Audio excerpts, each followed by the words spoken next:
Hello बच्चों, आज आप लोगों के लिए एकदम मॉर्निंग में आप लोगों के प्री बोर्ड एग्जामिनेशन 2025 जो कक्षा 12 में आने वाला है उसके बारे में हम आप लोगों को एकदम प्रश्न बताएंगे। जो अधिकांश विद्यालयों में ऐसा ही पेपर सेम टू सेम यही प्रश्न आ रहा है, तो आप पहले से पढ़े रहिएगा तो आपको पेपर हल करने में बहुत आसानी होगी और आपको पता भी चलेगा कि किस कैटेगरी का पेपर जो है बनाया जा रहा है।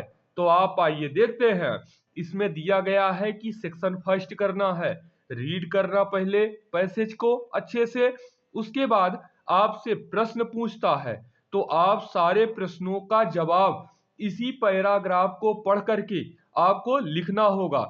जैसे what religion groups inhabited Afghanistan before the advent of Islam, इसमें आपसे पूछा गया है तो आपका पहला ही लाइन बता रहा है कि the old Turkey's and other races who inhabited Afghanistan and parts of central Asia before the advent of Islam. तो ये इसी तरह के प्रश्नों का उत्तर इसी में मिलेगा। आपको बहुत अच्छे से पढ़ना है, आपका सारा पेपर हल हो जाएगा। दूसरा सेक्शन कहता है कि आपको एक आर्टिकल लिखना है 100 से 150 शब्दों में। किन्हीं तीन दिए गए हैं, तीन में आपको एक में करना है। जैसे पहला ऑप्शन दिया गया है कि what do you want to be, दूसरा एक क्रिकेट मैच, तीसरा the best use of leisure. इस पे आपको किन्हीं एक में लिखना है, 100 से 150 वर्ड्स में लिखना है। अगला प्रश्न कहता है कि write a letter to the editor of a newspaper describing the ill effects of indoor games, अथवा दूसरा कहता है कि write a letter to the superintendent of police of your district apprising him of the movements of criminal element in your area. ये दूसरा है, तो इन दोनों में से आपको एक कर लेना है। सी ऑप्शन कहता है कि choose the correct option to answer the following question. One should not abuse his father, which word in the sentence is an error. तो आपको यह बताना है। दूसरा कहता है प्रश्न कि the phrase hold good means, इसमें ऑप्शन बताए गए हैं, आपको हल करना है। तीसरा प्रश्न है the synonym of destroy is, destroy का आपको पर्यायवाची बताना है। फिर चौथा कहता है प्रश्न की the antonym of savage, savage का आपको एंटोनिम्स बताना है। सिविलाइज्ड होगा कि आइडियल होगा, आपको हल करना है। फिर डाट किया गया है ए foreigner who settles in a country is called, इन्हें क्या कहते हैं, विजिटर, इमिग्रेंट, इमिग्रेंट, एलियन, तो ये बताना है। फिर अगला प्रश्न पूछता है कि आपको change any one of the following in direct speech, आपको डायरेक्ट स्पीच इनडायरेक्ट स्पीच में बदलना है। डायरेक्ट दिया गया है और इनडायरेक्ट में बदलना है। जैसे गरिमा से to me do you know how to paint this picture, आपको पता है, नहीं पता तो ये जान लीजिए कि यह प्रेजेंट इंडेफिनिट टेंस का है। आपको present indefinite tense change into past indefinite tense में चेंज करना होता है। अगला दिया गया है कि Vishal said to his teacher grant me a leave of 4 days, ये इंपरेटिव सेंटेंस हैं। इंपरेटिव सेंटेंस को बताया गया है कि इनडायरेक्ट स्पीच कैसे बनाया जाता है। अगला आपका कहता है कि combine any one of the following as directed, किसी एक को करना है। He finish his work homework, he went to play, इसको सिंपल सेंटेंस में बदल देना है। दोनों वाक्यों को एक साथ मिला करके एक साधारण वाक्य में बदल देना है। अगला प्रश्न कहता है he was not a policeman, he was not a thief into compound sentence, compound sentence में बनाना है। इसको चेंज कर दीजिएगा। ये सब तो बड़ी आसान चीजें हैं। अगला कहता है कि change any one of the following as directed, किसी एक को। People believe that the guilty will be punished, इसको पैसिव वॉइस में बदलना है।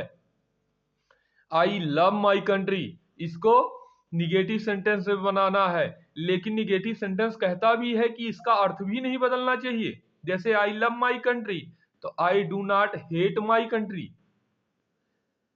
करेक्ट, अब अगला है कि correct any one of the following sentences. He is an European not a Asian. इसको शुद्ध करना है। यूरोपियन में ए लगेगा, एशियन में एन लगेगा। दूसरा प्रश्न पूछता है he gave me many interesting informations, तो आपको इसको हल करना है, आप बताइएगा।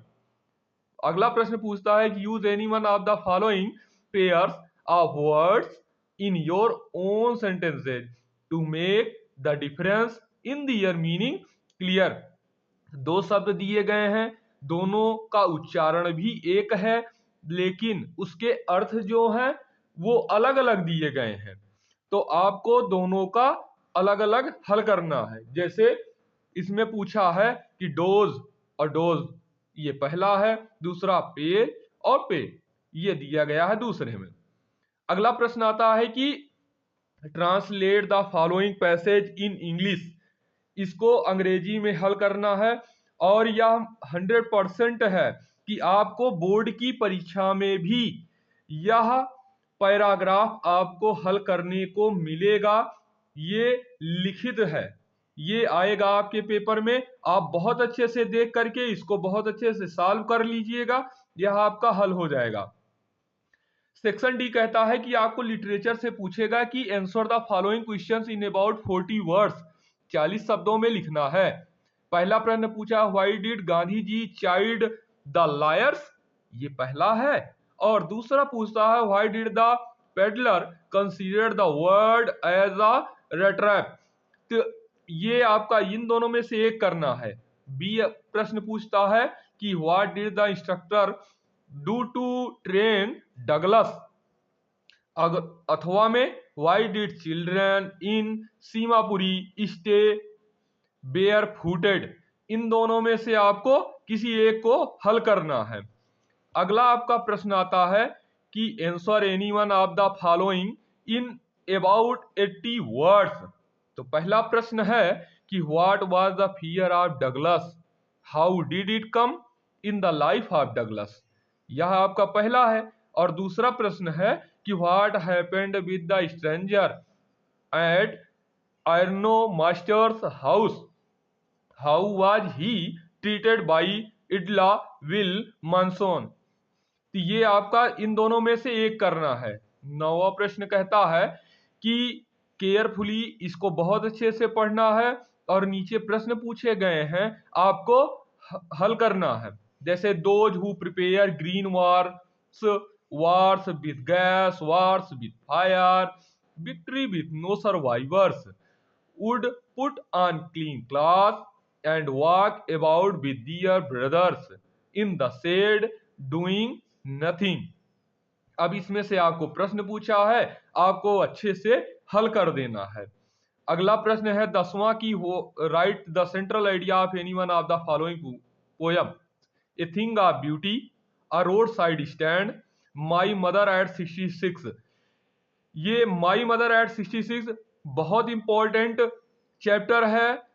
ये दो बेटियों की और माता जी की कहानी है कि वो साथ साथ में कैसे रहती थी। इसके बारे में आप पढ़ लीजिएगा तो आप आराम से सेंट्रल आइडिया को लिख सकते हैं।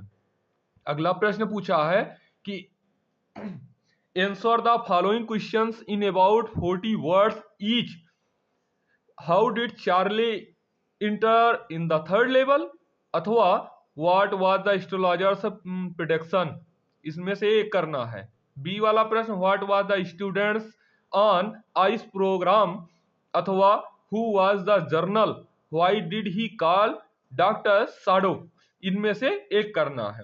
और आपका अंतिम प्रश्न कहता है कि answer any one of the following question in about 80 words, who was the general, why was, why and how was Dr. Sado close to him? How did he promise to help Dr. Sado? Was his promise fulfilled? Why or why not?